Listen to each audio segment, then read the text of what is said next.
गरुड़ पुराण के अनुसार क्या होता है मरने के बाद? मृत्यु को लेकर हर किसी के मन में सवाल होते हैं और सदियों से इंसानों ने इसके जवाब ढूंढने की कोशिश भी की। कई धर्म और ग्रंथ विश्वास बने और सब में कहीं ना कहीं मृत्यु के बाद आत्मा के होने का जिक्र भी करते हैं और स्वर्ग नर्क की बातें होती हैं। जब हमारा कोई दोस्त या घर का कोई सदस्य मरता है तो हम अक्सर यह सोचते हैं कि अभी वह कहाँ गए होंगे, या ऐसे ही बैठे बैठे कभी याद आती है तो हम सोचते हैं क्या वह अभी भी हमारे आसपास है, हमें सुन रहे हैं, या फिर दूर आसमान में तारा बन चुके हैं, या कहीं है ही नहीं है। मृत्यु के बाद सब खत्म हो जाता है। इन सभी सवालों के जवाब विस्तार से लिखे हुए गरुड़ पुराण में है। गरुड़ पुराण हिंदू धर्म के 18वें प्राचीन महाकाव्य में से एक है, वैष्णवी साहित्य का एक भाग है और भगवान विष्णु और गरुड़ के बीच मनुष्य जीवन के अर्थ को लेकर वार्तालाप के रूप में लिखा हुआ है। गरुड़ पुराण में मृत्यु के बाद जीवन का अंतिम क्रिया कर्म और पुनर्जन्म जैसी बातों पर विस्तार रूप से चर्चा है। इसलिए हिंदू धर्म में इंसान की मृत्यु के बाद आखिरी क्रिया कर्मों के समय इसका उच्चारण किया जाता है। हम आपके लिए गरुड़ पुराण से खास करके इन्हीं सवालों के जवाब ढूंढे हैं और इस वीडियो में बताने जा रहे हैं। आप इसे ठीक से समझने के लिए अंत तक जरूर देखिए और सब्सक्राइब करना ना भूलें, क्योंकि हम ऐसे जीवन से जुड़े रहस्यों पर वीडियो बनाते रहते हैं। तो चलिए फिर शुरू करते हैं। मृत्यु के बाद क्या होता है, मृत्यु के ठीक पहले, मृत्यु के दौरान और मृत्यु के बाद क्या होता है, ये गरुड़ पुराण में अच्छे से समझाया गया है। जब एकदम से कोई इंसान की मृत्यु होती है तो हमारा रिश्ता एकदम से टूट जाता है और अक्सर यही कामना करते हैं कि क्या उनसे फिर कभी मिलना होगा या बात हो पाएगी। असल में मृत्यु ये बहुत ही इंटरेस्टिंग प्रक्रिया है और कुछ भाग्यों पूरी होती है, जो इस प्रकार है। नंबर 1, अर्थ सोल चक्रों से डिस्कशन। मौत से लगभग 4-5 घंटे पहले इंसान के पैरों के नीचे स्थित अर्थ सोल चक्र अलग हो जाते हैं, जिसका मतलब है धरती की सतह से संबंध टूट जाता है। इंसान की मृत्यु से कुछ घंटे पहले उसके पैर ठंडे पड़ जाते हैं। जब मृत्यु का सही समय आता है तो कहा जाता है कि मृत्यु देवता यमराज आते हैं और आपकी आत्मा को लेकर चले जाते हैं।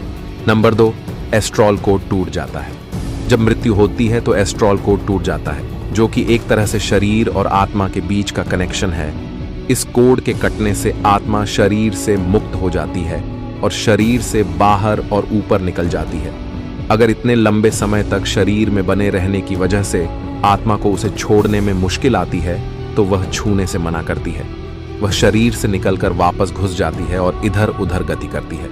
हमें यह मरने के बाद चेहरे, हाथ या पैरों के मामूली हिलने से पता चलता है। जैसे हमारे लिए किसी की मृत्यु को स्वीकार करना मुश्किल होता है, वैसे ही आत्मा भी शरीर की मृत्यु को मानने से इनकार कर देती है और तब भी जिंदा रहने का एहसास रहता है। लेकिन एस्ट्रल को टूटने से यह शरीर से अलग हो चुकी होती है और वे वहां नहीं रह सकती।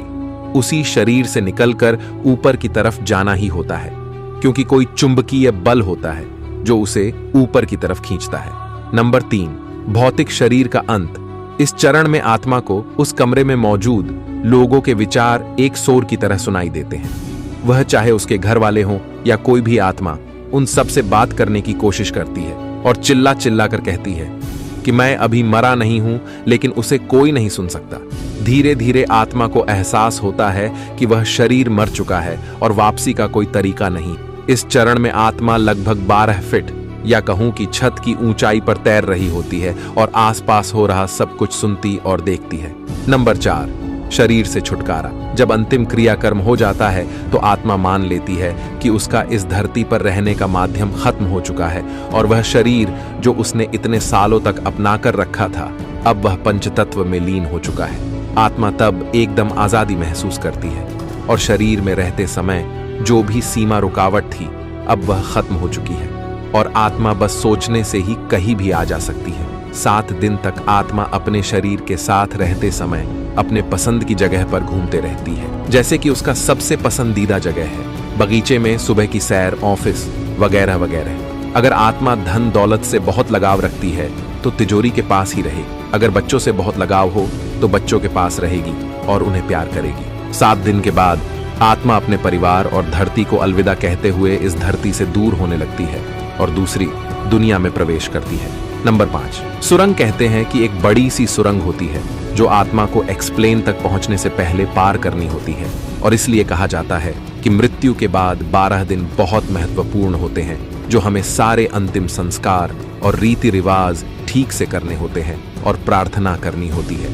हमें आत्मा से क्षमा याचना मांगनी पड़ती है ताकि वह अपने साथ कोई भी नकारात्मक प्रभाव जैसे कि दुख, क्रोध या नफरत अपने साथ ना लेके जाए। कम से कम उसके परिवार और नजदीक के रिश्तेदारों को यह करना चाहिए। यह सारे रिवाज, प्रार्थनाएं, सकारात्मक ऊर्जा आत्मा के लिए भोजन का काम करती है और उसे आगे की यात्रा में मदद करती है। सुरंग के अंत में बहुत तेज रोशनी होती है जो यह दर्शाती है कि वस्त्र वर्ल्ड में प्रवेश कर रही है। लेकिन अगर उसके घर वाले रीति रिवाज और प्रार्थना नहीं करते तो आत्मा सुरंग को पार नहीं कर पाती और फिर यही धरती पर फंस जाती है। वह ना तो एक्सप्लेन तक पहुंच पाती है और न ही धरती पर कोई शरीर में होती है, इसलिए धरती पर भटकती रहती है। इसलिए किसी की मृत्यु के बाद भी उसके परिवार को अपनी जिम्मेदारी अच्छे से निभानी चाहिए और उसकी आत्मा को अंतिम यात्रा में मदद करनी चाहिए। नंबर 6, पूर्वजों से मिला मृत्यु के बाद 11वें और 12वें दिन हिंदू सभ्यता में लोग घर पर प्रार्थनाएं और रीति रिवाज करवाते हैं, जिससे आत्मा अपने पूर्वजों, नजदीकी और दोस्तों, रिश्तेदारों और मार्गदर्शकों से मिलती है। पहले से मृत पूर्वजों उसका ऊपरी दुनिया में स्वागत करते हैं और गले लगाते हैं, जैसे हम धरती पर अपने दोस्त और परिवार को बहुत समय बाद मिलने पर गले लगाते हैं। उसके बाद आत्मा अपने मार्गदर्शकों के साथ धरती पर पूरी की हुई जिंदगी को महान कार्मिक बोर्ड की मदद से गहनता से परखा जाता है। यहीं पर एक दिव्य प्रकाश की उपस्थिति में पूरा जीवन देखा जाता है। नंबर 7, जीवन का सार। यहाँ पर कोई जज नहीं होता और न ही कोई भगवान। आत्मा खुद ही अपनी जिंदगी की समीक्षा करती है, जैसे पूरी जिंदगी वह दूसरों को जज करती थी। आत्मा अपने साथ हुए बुरे के लिए क्रोधित होती है और बदला लेने की इच्छा रखती है।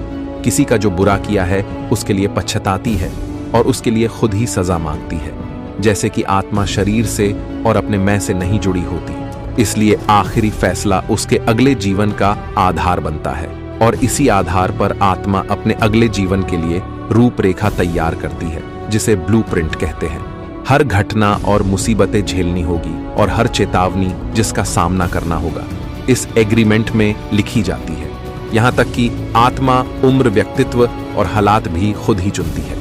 उदाहरण के लिए किसी इंसान ने पिछले जीवन में किसी की बेरहमी से हत्या की और मरने के बाद जीवन की समीक्षा करते हुए उसे बहुत पछतावा हुआ और उसकी सजा खुद को देने के लिए आत्मा अगले जीवन में खुद की किसी बीमारी से ग्रस्त होने का दर्द देती है या अन्य कोई भी मुसीबत जिससे उसको अपने किए के लिए सजा मिले। खुद को खुद ही जज करके आत्मा ब्लूप्रिंट बनाती है। जितना ज्यादा पछतावा होगा आत्मा खुद को अगले जन्म में इतनी कठिन सजा देती है।